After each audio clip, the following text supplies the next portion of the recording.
Welcome to Transformers, the podcast about how business people and policymakers are creating a sustainable future. I'm your host, Kai Embren. According to the UN, the global population is projected to reach 9 billion in 2050. Food production is one of the leading causes of climate change and creates between 25 to 30% of global greenhouse gas emissions every year. How can we feed the planet without costing the Earth? In a series of 6 episodes sponsored by Tetra Pak, we will attempting to answer this question. Tetra Pak is a world-leading food processing and packaging solutions company with a mission to accelerate decarbonization and transform the world's food systems. In the 6 programs, we will talk to different stakeholders and explore how they are working to eliminate hunger and reduce the impacts of the food systems on the climate.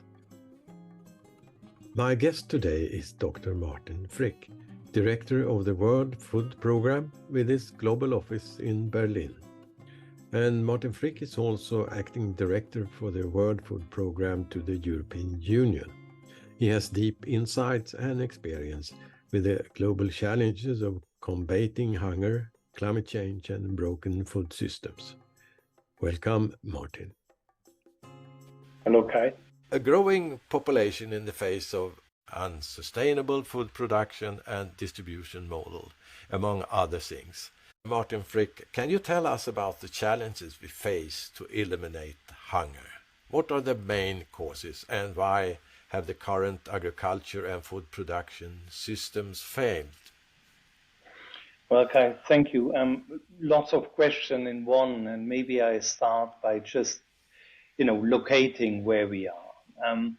4 years ago in 2019, there were 135 million people worldwide who were so food insecure that they were depending on assistance of organizations such as the World Food Programme. By December 2021, that number was already 276 million. And today it's 345 million. So how could that happen? And particularly, you said our food systems is not working, but astonishingly, it has been working really well every time since the Second World War, where after the war, almost half of the global population didn't have enough to eat. And then progress in agriculture, in trade, all of that constantly helped to bring the hunger numbers down, to a point that in 2015, when heads of states and government met to agree on the Sustainable Development Goals, they put number 2 out there to eradicate hunger by 2030. Not to reduce the numbers, but to eradicate. And the slogan was Zero Hunger. And this was possible in 2015 because of these numbers going down for a very long time. And now, within a very short period of time, we see the exact opposite. We see the numbers going up and rapidly so. And I'm happy to speak about the causes of why that is. That's interesting. Why this change? Well, I think we are seeing a mix of different factors. The biggest driver of hunger worldwide is still war. It's man-made. And if you see that today we have about double live conflicts that we had 10 years ago, it's obvious how strongly this is impacting on food security. The war against Ukraine very dramatically put overnight the 5th largest producer of food, or the 5th largest exporter, I should say, of food offline, with dramatic consequences for global food prices and little earthquakes, I would say, of food price development all over the planet. Not only where you should expect it, like in the Middle East and North Africa, but also in South Africa and places as far away as Latin America. And so while we are having new wars, Sudan, just the latest edition, the old situations are not going away. So war is a key driver of food insecurity. And then, of course, we had the COVID pandemic, and during the height of the pandemic, supply chains have been interrupted.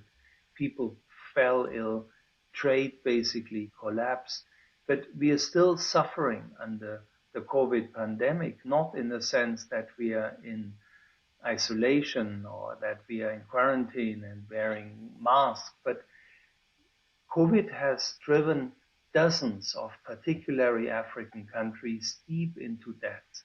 And that brought entire economies at the verge of what they can do.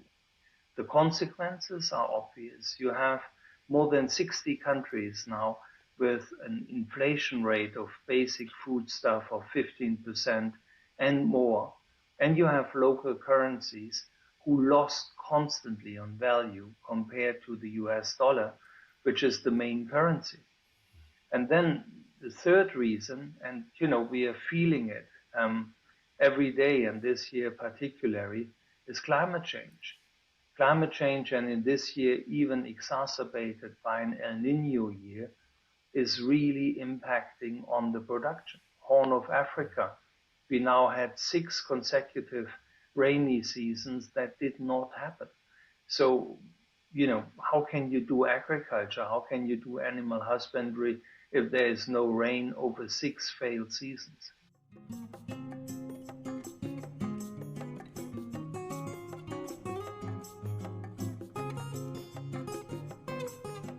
But when we look at these escalating problems and change over periods, so it's the system in itself involved a lot of actors, everything from politician to the local store or the local farmers. What can we learn from the latest years of development? What we can learn is how incredibly vulnerable our food system is, how incredibly interdependent, and how complicated the trade relationships all around the planet are. Now, I'm not a person arguing against global markets. Quite on the contrary. Global markets are essential for food security. But at the same time, we see how underdeveloped national markets are, regional markets are, particularly sub-Saharan Africa. So there is a link to the world market, but there is no link or a very weak link to the neighboring country. That needs to be improved. And for me, quite dramatically, and this is where several vulnerabilities come together, is how insanely dependent we are from only 3 different varieties of food, namely corn, rice, and wheat. 60% of our calories only from 3 different types of crop. That's not only a vulnerability when it comes to the prices of these crops, that is also a vulnerability when it comes to the nutrition agenda, because this is pretty much empty calories, and it's often devastating for biodiversity. And it makes us so much more vulnerable to climate change, because in many cases, these crops have replaced indigenous species and a whole variety of foodstuff that would be much better adapted to, for example, water stress and heat waves. Everything seems to be interconnected, and who in the world can drive this change that is needed? Will circularity help us to solve the problem? Yes, and a clear and resounding yes. And it's actually already a tragedy that we need to reintroduce circularity to agriculture, because agriculture by nature is and should be circular, where the waste is going back to the land, where the cycles are being closed. Good agriculture is an example for a perfectly closed carbon cycle. And so what we need to do is we need to empower the small producers. We need to empower the small farmers, particularly in the poorest countries of the world. I have a double 80 number, which is staggering. One is that 80% of the hungry people on this planet are actually smallholder farmers. That doesn't make sense, that people who produce food should go hungry. But then secondly, 80% of the food that is being provided to Africans in sub-Saharan Africa is being produced by smallholder farmers. And these are people, mainly women actually, who know quite well how to deal with the local system, who can create circularity by composting, by rainwater harvesting, by crop mixtures, by particularly building back soils, bringing carbon, the excess of carbon that we are having in the atmosphere back in the soil to improve it. But this needs empowerment, and this needs also additional incentives such as payments for ecosystem services or participation in carbon markets, so that these farmers are actually getting real value because they are creating value, because they are building up nature capital.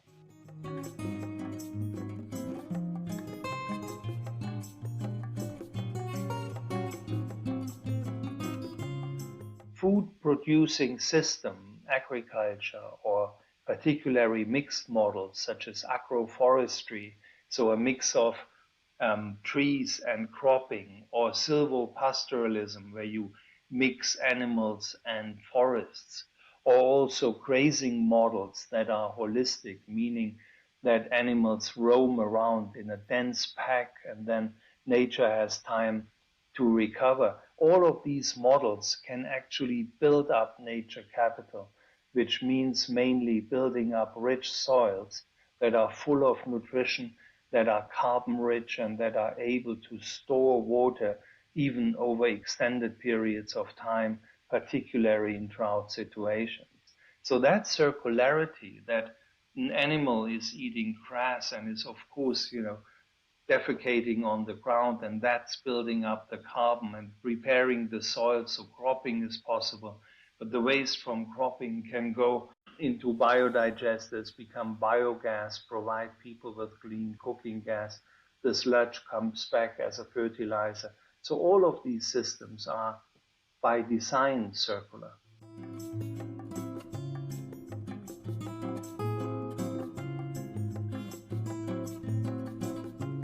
When we look at the whole system of actors in the field of the food system, you have the local production, but you also have the consumers, and you have the manufacturing and processing industry. How can they provide a better solution to meet the demands? Right. I'm always saying that in the current food system, if you only look at the production, we would have more than enough food for 8 billion people. We would roughly have enough food for 10 billion people. So there's no reason people should go hungry. We are enormously wasteful with our food. And in rich countries, this takes the shape of food waste. We have about 36% of our food going to waste in rich countries. Obviously, this is something where consumers can do their share by being more conscious about their food choices, but we also need retailers to stop madness, like, for example, having a full choice of ready-made meals until 10 o'clock in the evening when the shop is closing and everything will be put to a dump. Processing industry, I think it's incredibly important, particularly in developing countries, because one of the absurdities I've been speaking often about is that in developing countries, you also have about 36% of the food produced going to waste, but there, not because consumers waste it, but because simple food processing is missing. So there is no drying, there is no canning, there are no cold chains. And often it is as simple as a road is too bad that the 30 miles to the local markets could be bridged in order to sell the produce. And there is a lot of potential and a lot of good business to be done in helping people to process their food, making it longer lasting, turning fruits into jam or juice, turning vegetables into dried or canned vegetables or frozen ones, to avoid that what actually grew and would be available to eat is rotting on the fields. When you look at the most important action, or what we can call incentives for drive change, can you give the listeners 3 advice where we should look at? Look at cheap food and think about why cheap food is cheap. And I would argue that cheap food is mostly cheap because all the enormous costs related to it, environmental costs, social costs, are invisible to the consumers.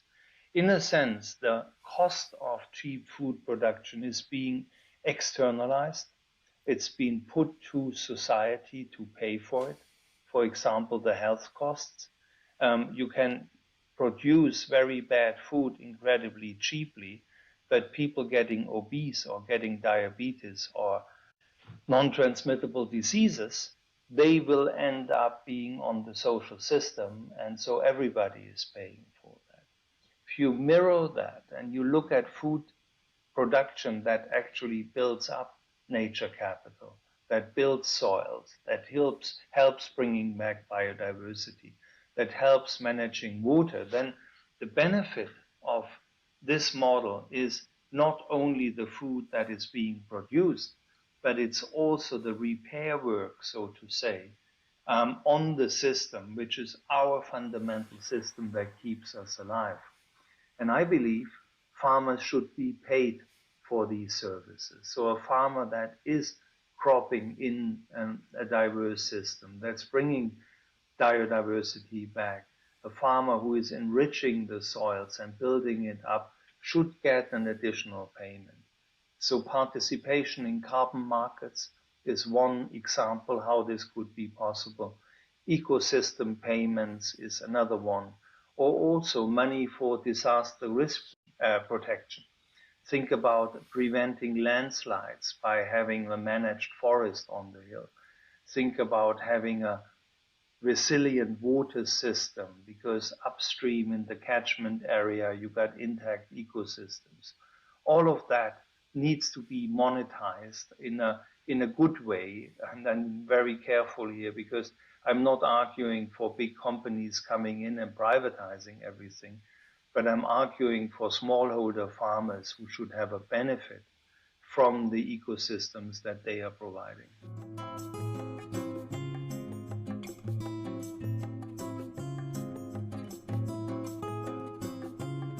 I have been looking into another part of the problem of the agriculture sector and the question of phosphorus. Do you have any views of the problem with phosphorus today? Phosphorus, fertilizer, and also nitrogen in soils, these are also things that can be managed by organic cropping systems. You can have leguminous plants that are fixing nitrogen in the soil.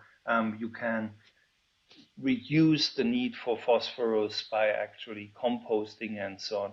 What these methods have in common is they are labor intensive.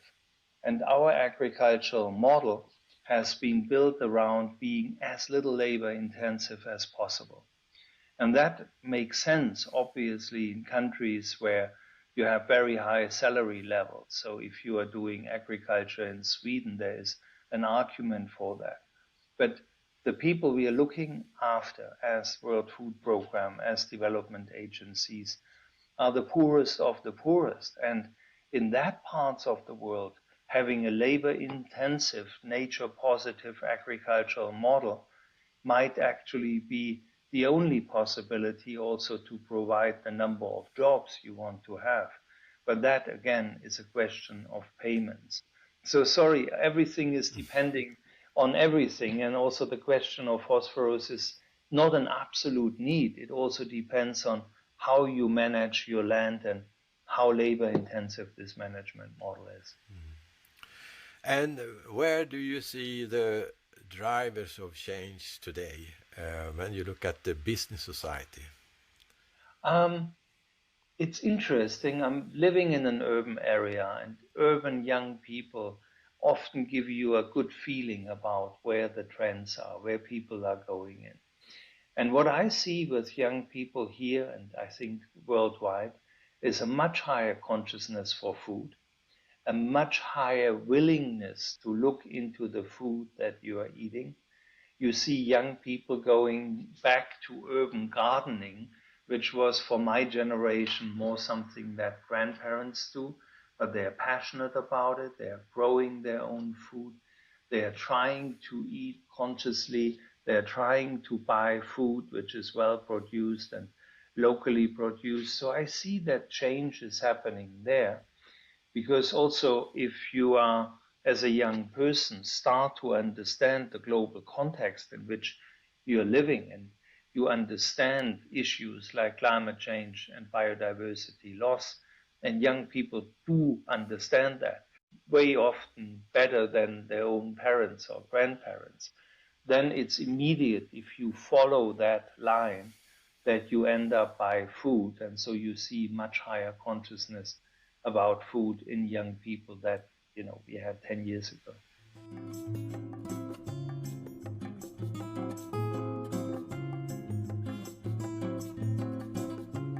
And when we look at the established industry, can they contribute with their role of change? Yes, absolutely. And you see that with committed companies. Issues like Nutri-Score, that people are now labeling their products on the nutrient content of it. You see more and more retailers who make an effort to buy locally and advertise that the potatoes on the shelf not coming from further away than 50 kilometers. You see serious efforts to reduce carbon footprints. You also sometimes see greenwashing, so there are good companies out there and not so good companies. But there are many possibilities, reducing packaging, for example, or flexible pricing systems in which certain products become cheaper and cheaper towards the end of the day, so they are being sold and not going to waste. Support to social initiatives, participation in models where perfectly good food is being sold for, even given away for, or sold for a fraction of the price, so people can use it, supporting homeless people. So I see a lot of goodwill in business, and a situation in which business and consumers are to a bit also bridging the gap that is there because of the big UN processes. There is no clear guidance, and so people are filling in, and quite often you see businesses sort of creating their own laws by applying standards to their production, to their procurement, and to their retailing. Can you provide with any sort of example of a business that have been taking step in the right direction of change? I am aware of a French supermarket chain, for example, that even years ago changed the pricing from putting little sticky labels on the produce to having digital displays that actually counting down. So if you find a tomato in the shop and it costs X and you come back 5 hours later, you will notice that the price has slightly reduced. And that constant discounting, for example, helps to sell the products before they are not sellable anymore. I see companies doing more consumer orientation around to sell by dates, for example. I was just laughing because I have honey in my kitchen and that has a to sell by date.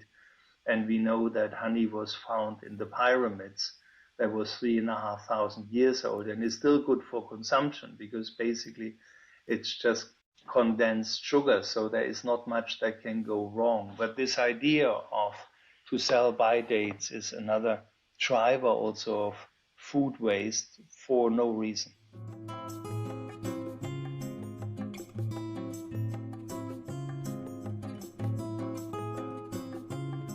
My last question to you will be connected to how the system thinking works in when we talk about food. How can we provide collaboration and to both for business but also for the politicians to give the right incentives for change? Two things here. Food system is touching upon many different categories and many different responsibilities within governments. So when you said earlier that, food system is 26% of global emissions, I would even challenge that. Because if you consider that about 1 billion people are working in food systems and that they need to commute to work and that food is being sent around the planet and it's packaged in plastic and the supermarket is being cooled down, I would actually estimate that food systems might be way above 35% of the global emissions. So I think first, what is always difficult for any sort of public administration, or even any sort of administration, is to have different parts and different responsibilities talking to each other. And that is what you need. A food system, for example, can only be improved if there's local shops. So city planning is playing a role. Ministry of Agriculture, of course, is playing a role. Taxation, ministries of finance. You want to tax the right thing and you want to reduce taxes on other things. I think ministries of health should be actively participating in everything health, because food systems are the biggest driver of people not being healthy. But this is incredibly complex. It's really not easy to bring different actors in government talking to each other. But I also want to mirror that. Today people are speaking about the poly crisis, about a crisis with 1,000 faces, where so many things go wrong, where people are obese and people are lonesome and they eat the wrong stuff. And we've seen in the COVID pandemic that those are most in danger, that are actually weakened because they're not getting nutritious food. And then there is the giant biodiversity agenda. There is climate. It's maddening. And for a political decision maker, super complicated. But here I would say, using food systems as a lens through which you look at complexity is actually a very powerful tool to help manage the complexity, because here you have something tangible, understandable, and in a way 1,000 different issues coming together here. So if you are able to fix the food systems, you are fixing an awful lot of other situations as well. So maybe here is the way through the labyrinth, and that maze of a poly crisis can be solved with a food system stance as guidance. Thank you very much for your contribution, how we make our food system more efficient and more sustainable for the time to come. Thank you, Martin. Thank you.